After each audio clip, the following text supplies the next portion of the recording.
Welcome guys, आप सभी का फिर से स्वागत है आपके चैनल एजेडीजी सॉल्यूशन में। प्रीवियस जो हमारी क्लास थी उसमें हम लोगों ने जो हमारा कंट्रोल सिस्टम है उसमें ट्रांसफर फंक्शन के बारे में पढ़ा था।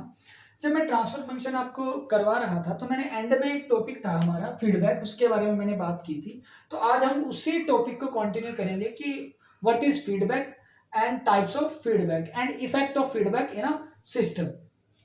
तो सबसे पहले हम लोग देखते हैं कि फीडबैक एक्चुअल में होता क्या है। फीडबैक का मतलब क्या होता है कि आप लोग आउटपुट से कुछ इंफॉर्मेशन इनपुट को फॉरवर्ड करते हो, तो ये आपका एक्चुअल में फीडबैक होता है। मतलब कुछ आपकी इंफॉर्मेशन आउटपुट से वापस इनपुट पे आई, कुछ इंफॉर्मेशन आपकी आउटपुट से इनपुट पे आई, तो हम इसको क्या बोलते हैं, फीडबैक। तो हमारे सिस्टम में दो तरीके की फीडबैक होती है, एक होती है पॉजिटिव फीडबैक, दूसरी होती है आपके पास नेगेटिव फीडबैक। अब हम लोग देख लेते हैं कंट्रोल सिस्टम में फीडबैक को हम लोग कैसे देख सकते हैं। अब आपने ट्रांसफर फंक्शन है वो सिस्टम का प्रीवियस वीडियो में निकाला था, तो आपने देखा था कि उसमें मैंने नेगेटिव फीडबैक का जो आपका ट्रांसफर फंक्शन है वो आया था आपका। तो नेगेटिव फीडबैक का अगर ये ट्रांसफर फंक्शन है तो मैंने उसका इंडिकेशन आपको बताया था कि यहाँ पे किस चीज का साइन होगा, प्लस का।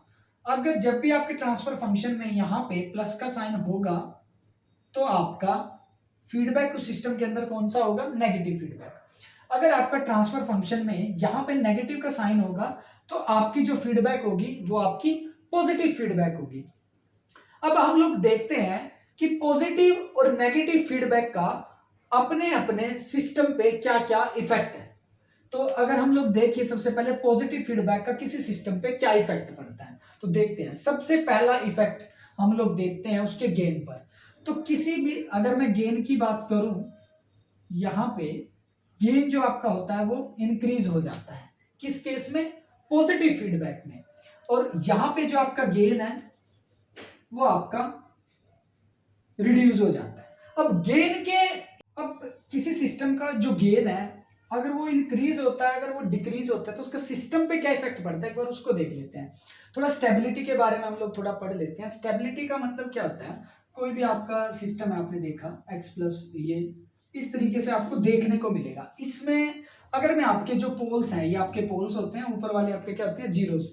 तो कोई भी सिस्टम की अगर हम स्टेबिलिटी की बात करते हैं तो उसमें हम लोग देखते हैं कि जो आपके पोल्स हैं वो आपके क्या होने चाहिए, नेगेटिव रियल्स होने चाहिए। जैसे कि यहाँ पे अगर मैं इसकी वैल्यू निकालूं तो ये आया s-1, और यहाँ पे अगर इसकी वैल्यू निकालता हूं तो ये आपका क्या आएगा, तो ये आपके जो पोल्स हैं वो क्या होने चाहिए, नेगेटिव रियल्स होने चाहिए। अगर हमारे ये नेगेटिव रियल्स नहीं है, अगर इसके अलावा कुछ और है, तो आपका जो सिस्टम है वो अनस्टेबल सिस्टम है। तो एक बार देख लेते हैं अगर हम लोग इसके पोल्स क्या कहते हैं या इसका जो ट्रांसफर फंक्शन है वो कैसे बिहेव करता है, देख लेते हैं एक बार।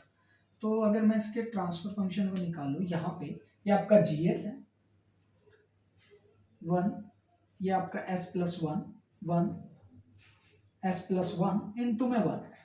अगर इसको मैं यहाँ पे सोल्व करूं तो ये आपका क्या आएगा, s+1, यहाँ पे इसका एलसीएम लेने के बाद s+1 सोल्व कर लेते हैं, जस्ट सिंप्लीफिकेशन की है मैंने इसकी, और कैंसल आउट करके ये आपका फाइनल जो आपका ट्रांसफर फंक्शन है ये बचा। अब अगर मैं यहाँ पे नेगेटिव फीडबैक का ट्रांसफर फंक्शन कैलकुलेट करूं, देखते हैं ये क्या आएगा, s+1 1+1 s+1 s+1 s+1 1, इसको मतलब सिंप्लीफाई कर लेना, कैंसल आउट। जो फाइनल आपके पास ट्रांसफर फंक्शन आएगा वो क्या आया, यहाँ से मैं जो देख रहा हूँ या, तो इसका ट्रांसफर फंक्शन 1/s और इसका ट्रांसफर फंक्शन s+2।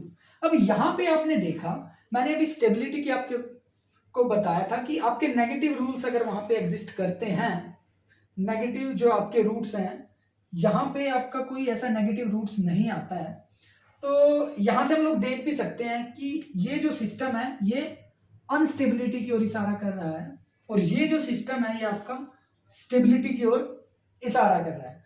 तो यहां से क्या हुआ कि ओवरऑल सिस्टम का जो गेन है वो इंक्रीज होगा। इंक्रीज कैसे होगा, देखो यहां मान लेते हैं, यहां पे मैं s की वैल्यू मान लेते हैं, लेट अस कंसीडर, मान लो s = 1 है यहाँ पे, ये क्या हुआ, यहाँ पे 1 पुट किया तो मान लो गेन क्या आया 1। ऐसे ही यहाँ पे अगर मैं 1 पुट करता हूँ इसको, एक्सपोज एक नंबर को मैंने एक्सपोज किया, ये आया 1/3। आपने देखा कि यहाँ पे जो गेन है ओवरऑल 0.33 समथिंग आएगा और यहाँ पे 1। तो यहाँ पे क्या हुआ, आपका गेन जो है वो इंक्रीज हो गया, और इस केस में जो आपका गेन है वो इंक्रीज हो गया, और यहाँ पे क्या है, सिस्टम का जो गेन है वो रिड्यूस हो गया। अब गेन के इंक्रीज और डिक्रीज से आपका क्या है कि आपकी बैंडविड्थ पे भी फर्क पड़ता है। स्टेबिलिटी तो आपकी चेंज होती है, उससे बैंडविड्थ पे भी फर्क पड़ता है।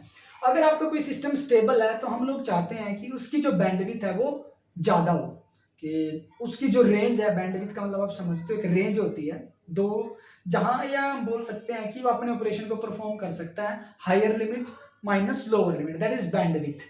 तो इस केस में क्या है कि अगर आपका गेन रिड्यूस हुआ तो उसकी स्टेबिलिटी बढ़ती है, और अगर स्टेबिलिटी बढ़ती है तो उसकी जो बैंडविड्थ है सिस्टम की, वो भी बढ़ जाती है। और इस केस में क्या होता है, अगर मैं यहाँ पे बात करूँ पॉजिटिव फीडबैक में, जो बैंडविड्थ है वो घट जाती है। अगर मैं इसको प्रैक्टिकली देखूं, यहाँ पे बैंडविड्थ का फॉर्मूला है। अब यहाँ पे अगर मैं बैंडविड्थ की बात करूं, बैंडविड्थ का फॉर्मूला क्या था, 1/टाउ। अब 1/टाउ क्या होता है, देखो बैंडविड्थ निकालने के लिए सबसे सिंपल जो होता है टाउ, यहाँ से अगर मैं टाउ की वैल्यू निकालूं तो टाउ इज इक्वल टू आपका क्या आएगा, -1/टाउ। तो ये होता है आपका टाउ। अगर डायरेक्ट भी अगर मैं बैंडविड्थ की बात करूं, यहाँ पे चलो निकाल लेते हैं, मान लेते हैं कोई ट्रांसफर फंक्शन आपके पास है 1/s+2, ये आपके पास एक ट्रांसफर फंक्शन है, आपको इसकी बैंडविड्थ निकालनी है। अगर मैं नेगेटिव फीडबैक में देखता हूँ यहाँ पे, तो आपका जो ट्रांसफर फंक्शन है वो s+2 ये है। अगर मैं इसको पॉजिटिव फीडबैक में देखता हूं तो आपका यूनिटी फीडबैक के केस में क्या हो जाता है, 1 माइनस होता है एक्चुअली में, तो ये आपका यहाँ पे क्या बचेगा, s+1। तो यहाँ पे आपने अगर देखा होगा जो टाउ आपका होता है ओवरऑल, यहाँ से देखें अगर हम लोग, टाउ क्या होता है, s के साथ जो भी आपका नंबर होता है वो टाउ होता है, यहाँ पे 1 है। और अगर यहाँ पे मैं बैंडविड्थ की बात करूँ तो यहाँ पे जो आपकी बैंडविड्थ है वो आपकी हो जाएगी 2 के अराउंड, और यहाँ पे जो आपकी बैंडविड्थ है वो 1 है ओवरऑल। अगर मैं देखूँ इसका, देखो एक्चुअल में एक पर्टिकुलर फॉर्मूला भी होता है, और शायद मैं नेक्स्ट वीडियो में उस पर बात भी करूंगा। तो यहाँ पे आपने देखा कि जो आपकी बैंडविड्थ है वो 2 है, और यहाँ पे जो आपकी बैंडविड्थ है वो 1 है। तो यहाँ पे आपकी बैंडविड्थ है वो ज्यादा है, यहाँ पे आपकी बैंडविड्थ कम है। तो मैंने अभी बताया था आपको कि अगर बैंडविड्थ आपकी बढ़ती है किसी सिस्टम की, तो उस सिस्टम को हम मोर एक्यूरेट या मोर स्टेबल बोलते हैं। अगर किसी की बैंडविड्थ रिड्यूस होती है तो उस सिस्टम को हम अनस्टेबल सिस्टम बोलते हैं। तो इसमें जो एक बेसिक फीडबैक का इंट्रोडक्शन था उसमें इतना ही था। नेक्स्ट वीडियो में जो हमारा इसके बाद है, थोड़ा सा हम लोग पोल जीरो कंसेप्ट जो हमारे हैं थोड़ा सा उसके बारे में भी देखेंगे, और इसके साथ साथ हम लोग कंपैरिजन भी करेंगे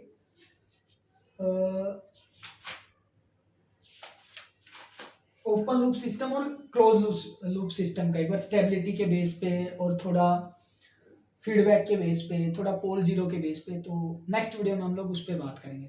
थैंक यू।